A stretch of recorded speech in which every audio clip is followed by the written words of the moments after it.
تقع المحطة ببلدية سيدي مخلوف بولاية الأغواط، تبعد عن البلدية بحوالي 10 كيلومتر، وتعتبر من أهم المحطات هناك وأكبرها من بين 12 محطة للنقوش الصخرية المتواجدة بالبلدية، مما يؤهل هذه المنطقة بأن تكون حاضنة لأهم الفترات وأقدمها، وهي فترة ما قبل التاريخ.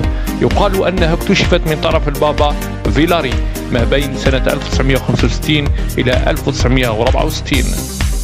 تكتسب محطة الحصباية قيمة فنية وأسلوب ونوعية من حيث الرسومات الموجودة فيها على واجهة تبلغ حوالي 50 متر كمساحة، تضم أشكالا عديدة للبقر والأحصنة والفيلة وحتى النعام والأيل.